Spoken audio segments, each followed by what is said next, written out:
So, I want to talk about mental illness and employment. And ever since I was diagnosed, this is the first time I am talking about employment as a person living with mental illness. People will never understand, and especially when they say you look normal.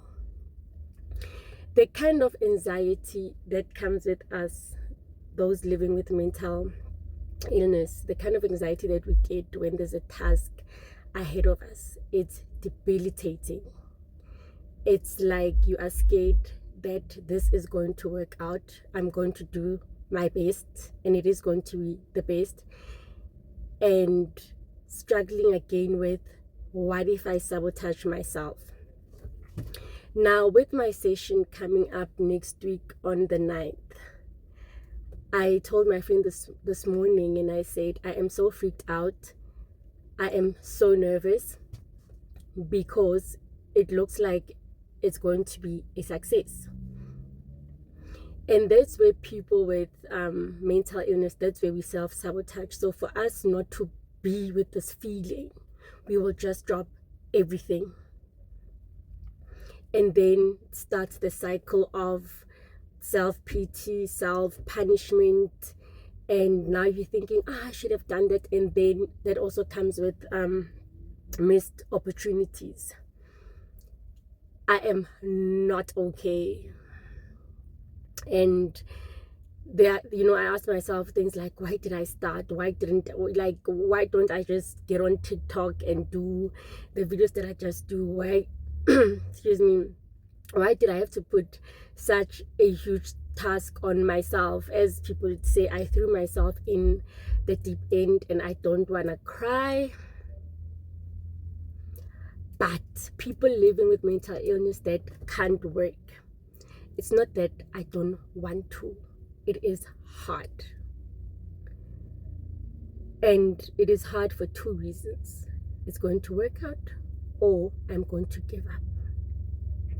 Not winning is not really it's not something that I struggle with, because I understand some things are not in my control. But I do miss having my own office. I do miss that clicking month end. And I look at other women, and then I'm like, yo, yeah, this person is a career person, and there's an element of jealousy. I'm talking about me, where I ask myself, this person has children, is studying and can work, and they don't have a mental illness. And then I start beating myself up again, because I'm like, why can't I do it? And then I get so angry sometimes at God, because I'm like, I've already got a lot, I've already had a lot growing up, and now I have to deal with this nonsense. When you can't control how you feel, I know people will say, you tell yourself happiness is something, it's a choice. And with mental illness, yes, there are choices that you can make, but then that's after a battle with debilitating emotions. And then comes the panic attacks.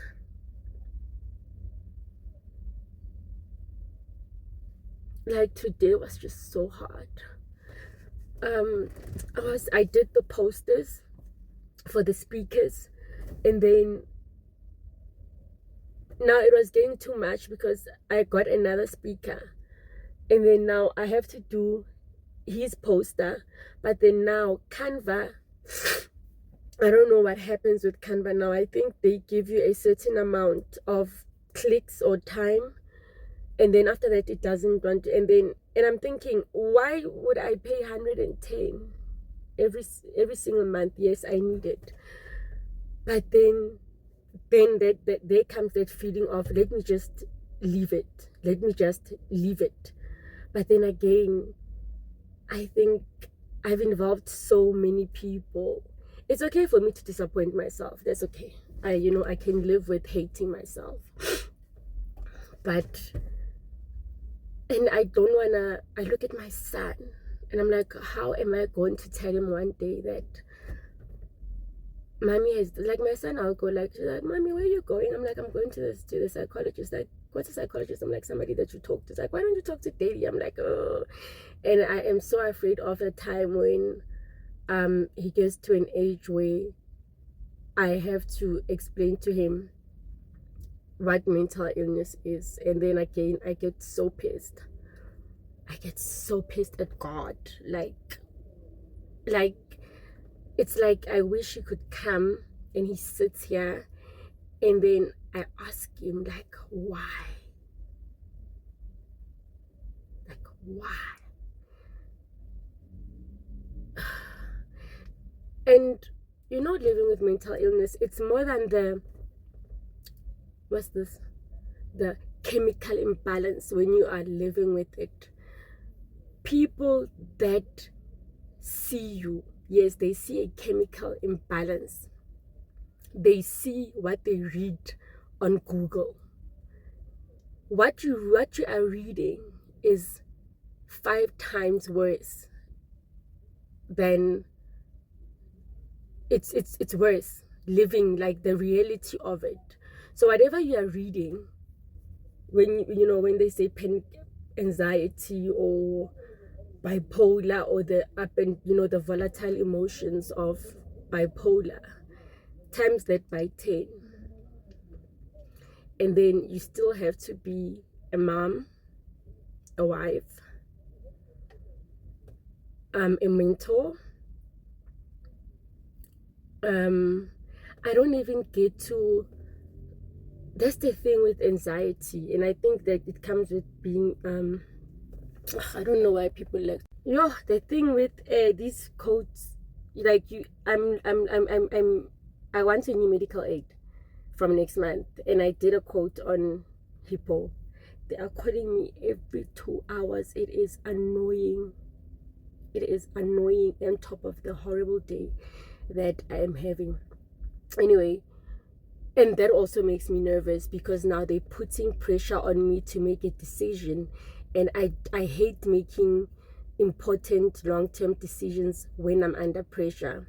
And I keep telling them, I will call you back, because it's just the 3rd of October. I'm only wanna change in November. So the thing with living with anxiety is that I shouldn't get too happy. I shouldn't get too sad. I shouldn't get too angry. Like, everything must be in moderation. And even that moderation, I must track it. Like, okay, I'm angry. And then I'm like, okay, just so I don't get a panic attack. Even when I don't think people know this, but I've got social anxiety. That is why when I'm around people, especially new people, I end up talking a lot, because I am trying to hide the anxiety. So again, people that experience us personally and still love us and appreciate us and see us as normal, that is why we get to love you so much. Because I mean, being around a person that you don't know their mood is not easy. I look at my son and then I'm like, this one today he's in a bad mood. He woke up in a bad mood, and after 10 minutes he's okay. And then there's me with bipolar and what and ADHD and borderline personality disorder.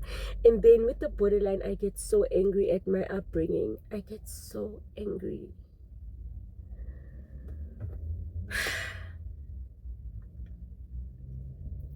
Yo, guys, I'm in the parking lot. I don't want to cry a lot before people take a video of me and saying, hey, people are really goishing. Yes, I am goishing.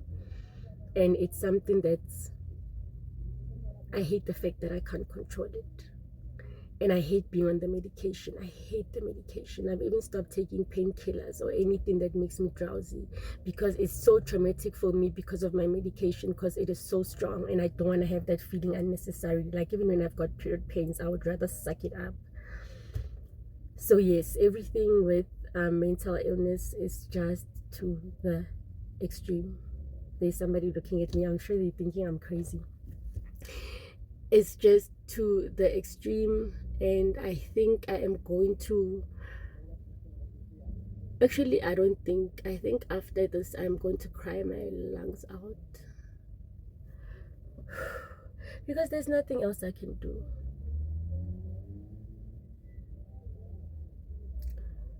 Yeah, I think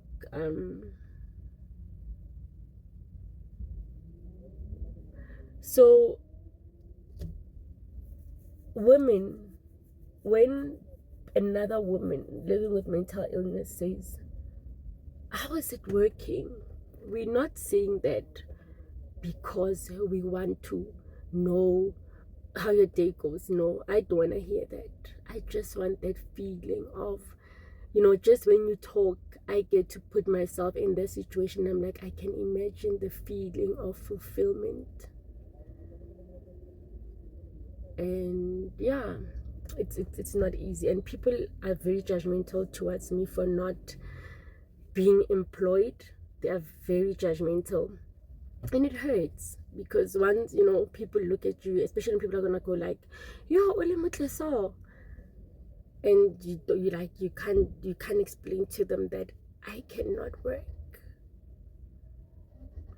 I know people are gonna be telling me in the comments that, oh, my sister has this, oh, my brother has this, but then he had his own business, he was a lawyer, he was that. Yes, I understand. Can you give me the space? Can you not invalidate me?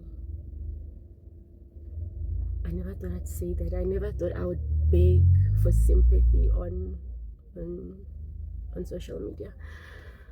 But yeah, I just wanted to share that experience, that don't judge us if we can't work. And like I say, I miss having my own office, waking up, wearing my stilettos. It's very hard when you think that, like, what am I contributing to society? People are engineers, they're building bridges. Is it an engineer? People are fixing big things, trains, and then you think, naki busy mo, got the anxiety. I can't even make a decision on the spot, big decisions. And I just want to thank everybody that experiences this me, and they still love me, because this is not easy. Yeah, mental illness. So yes, I'm going to cry my eyeballs out and try and calm down. And tomorrow is my son's birthday party, and I'm thinking, how am I gonna do it? Because now it's the session, the men's mental health session on Wednesday, on Thursday, then tomorrow. Like, yo, guys, I'm not used to this kind of pressure. Let me go cry.